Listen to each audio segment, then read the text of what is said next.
پشت پرده به بالهای سیاسی اهمیت نمیده و شطرنج باز خوبی. پشت پرده به همه موضوعات میپردازه و با کسی تعارف نداره و تنها خط قرمز ما مردم. ما اجازه نمیدیم که رسانه ها از عدم سواد رسانی مردم سوء استفاده بکنند. پشت پرده.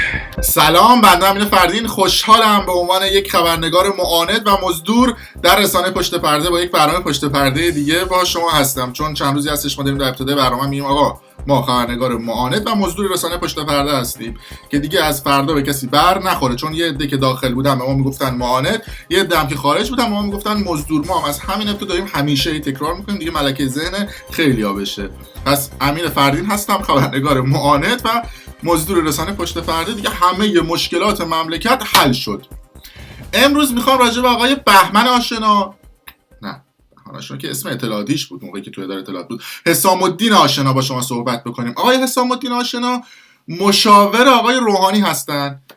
این چهره، این که آخونده، اینه کی دیگه خودشه آقای آشنا، اینم که بسیجیه، این کی دیگه باور کنید خودشه دیگه. نگاه کنید دستم داره میبوسه، ماشاءالله ماشاءالله. خودتون که میگفتید بود پرستی نکنیم دیگه، یادتونه تو زمان شاه یکی اومد دست فرح پهلوی رو بوسید، خودتون رو تیکه و پاره کردید و اینا. البته اون موقع مد بود چون اون شاه بود، شما باید ماچمالی میکردید. نه دیگه اینه کی؟ بله دیگه آقای حسام الدین آشنا با شما صحبت بکنیم. این کیه این حسام الدین آشنا؟ یه دقیقه بهتون رزومه‌شو بگم، شاید خیلی‌ها تو جریان‌های سیاسی نباشن این آدم رو بشناسن. ایشون مشاور آقای حسن روحانی رئیس جمهور فعلی ایرانن. استاد دانشگاه فکر کنم امام صادق هم هستن اگر اشتباه نکنم ایشون که دست ماچ میکنه. بعد ایشون خودشون جزء کسایی بودن که توی مناظرات و توی اون صحبتایی که آقای روحانی تو تلویزیون میکرد یکی از چهرهایی بودن که مشاور اصلی و نزدیک آقای روحانی هم هستن. کسی که این جریان کلیده بود آقای روحانی اومد نشون داد که گفت این کلید دولت تدوین، طراح کلید آقای حسام الدین آشناست. با خیلی از این روزنامه ها هم صحبت کنیم. امروز میخوایم یه دونه از این دروغای ریز کلیپ کوچولو خروسیشو به شما بگیم. خب چون اینا توی دولت گروپ دور همن. خب حالا امروز میخوایم یک دروغ ریزشو به شما توضیح بدیم که این آقای حسام الدین آشنا کیان، چیان، کجان و چیکار میکنن. البته خودشون هم در یکی از توییتاشون اینجوری نوشتن. خب اینو میگم که خیلی‌ها فکر نکنن حالا ما چرا توییتای داریم نشون میدیم، به خاطر اینکه حرفای خودشون میخوایم به خودش برگردونیم. گفته که در مورد جلساتی که در اون حضور نداشته ایم به شنیده ها اکتفا نکنیم. به شنیده ها دستور جلسات، مشروع مذاکرات، جمع‌بندی رئیس جلسه و متن مصوبات، فرآیند نهایی شدن آنها و متن ابلاغ شده باید با دقت بررسی شود تا بتوانیم ادعای اشخاص حاضر در جلسات را ارزیابی کرد، چه برسد ادعای کسانی که در جلسات حضور نداشتند. خب اینو داشته باشید. پس ما میگیم که پس همه چیز باید مستند باشه.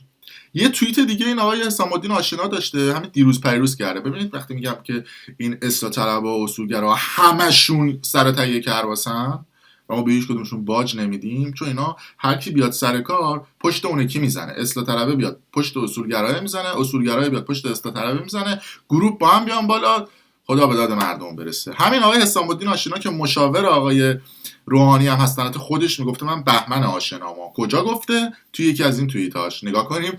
گفته مطمئن هستم که وزیر وقت اطلاعات نه در آن جنایات دخیل بوده و نه از عاملان و آمران آن خبر داشته. نه تو رو خدا بیا بگو مثلا اتفاقات هم افتاده.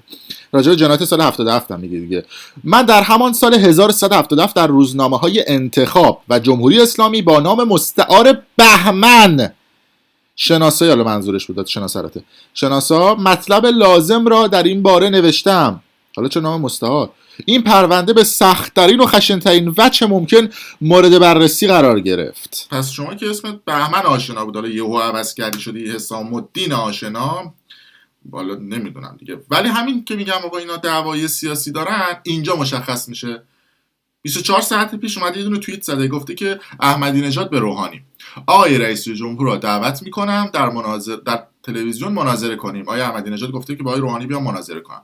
اگر خاطرشان باشد یک بار به اسم مناظره در همین تلویزیون 19 دقیقه و 44 ثانیه وقت سفارشی اضافی، یا منظور سفارشی اضافی تک نفره گرفتم و در آن نهایت استفاده را کردم. متاسفانه در همیشه برای یک پاشنه نمیشه. یعنی بهش یه کری خونده، گفته که داداش یادت اون موقع مناظره بود؟ حالا بشین تا ما هم بهت آنتن بدیم دیگه. پس داستان از این قراره که این داره از قول صدا سیما هم حرف میزنه، از قول اینکه خیلی صدا سیما به عنوان یک نهاد مستقل زیر نظر رهبری میتونه یا احمدی نژاد بیا تو تلویزیون صحبت بکن، من رسانه هم دیگه، شما بیا صحبت بکن، توضیحات تو بده، ما با آقای روحانی هم باید بیاد جواب بده. حالا روحانی اومد آقای احمدی نژاد گفت صدا سیما میتونه ترتیب یک مناظره هم بده، یعنی رسانه این قدرت رو داره که بخواد این کار بکنه به عنوان یک نهاد مستقل زیر نظر رهبری.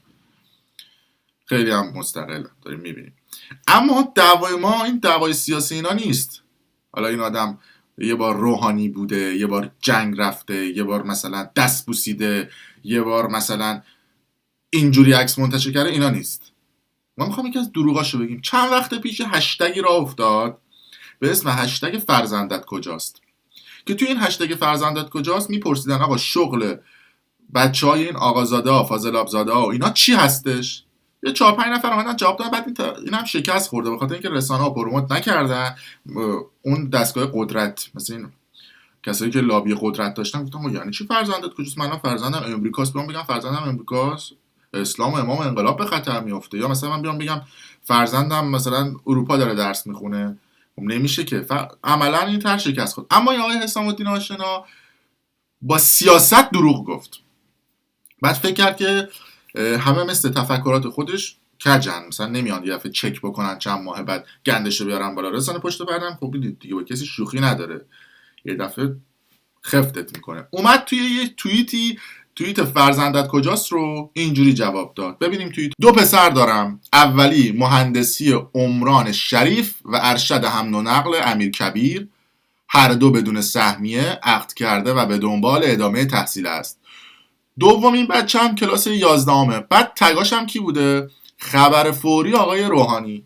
الان میگم به شاید خوب جواب داد. عزیز من ببخشید عذرخواهی میکنم بیادبی نشه، اما نمیخوام بگم خودتی، نمیگم که بیادبی بهت بشه، اینا اصلا کاری نداریم. اما آقای حسام الدین بهمن آشنا، حسام الدین آشنا، دقیقاً نمیدونم اسمت چیه، خود 10 تا اسم داری. کمپین فرزندت کجاست نمیگه که میزان تحصیلات بچه‌ها چیه، میاد میگه شغل بچه‌ها چیه، بچه‌ها الان کجان، دارن چیکار میکنن. این فارسیش میشه دیگه. یعنی شما اینو واقعا نفهمیدی الان شدی مشاور آقای روحانی، مشاور رئیس جمهوری یک کشور با 80 میلیون جمعیت؟ یا نمیدونستی یا خودتو زدی به ندونستن. حالا ما اسناد شرکت پسرت رو برای مردم رو میکنیم. حالا شما که نگفتی، ما به مردم میگیم که پسرتون چی کار است. امیدوارم شما به پاسخگوی این موضوعات باشید آقای حسام الدین آشنا. خب سند رو میبینید، سال 1395 این شرکت تأسیس شده. آقای حسام الدین آشنا توییتش مال همین چند ماه پیشه، سال 97 هم بوده. سال 2 سال پیش پسر تو آقای محمد امین آشنا، کد ملیش هم حالا به مردم میگیم دیگه، 201 485 82 66. در سند هم خودتون دارید مشاهده میکنید که رئیس هیئت مدیره چه شرکتی هستن؟ شرکت سهامی خاص آتیه رسام مهسان. این شرکت رو تأسیس کردن خب با موضوع معماری داخلی و خارجی، نمیدونم نما و دکوراسیون داخلی و طراحی ساختمان و بازسازی بناهای فرسوده و خرید و فروش توزیع و بسته‌بندی و واردات و صادرات و نمیدونم انواع و اقسام این موضوعاتی که شرکت بچه شما داره. شما یادتون رفته بود اینا رو بگید.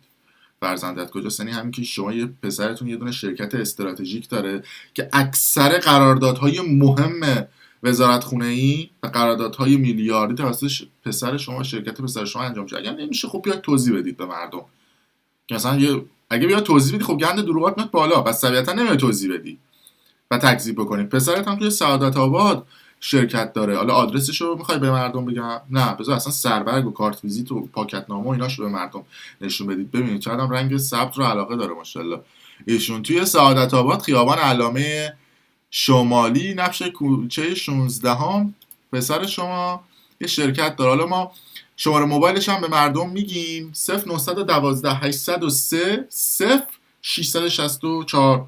زنگ بزنید از پسرش سلام بگید که ایشون آیا شرکت دارن ندارن، آیا نمیدونم توی این بیزینس ها بودن یا نبودن.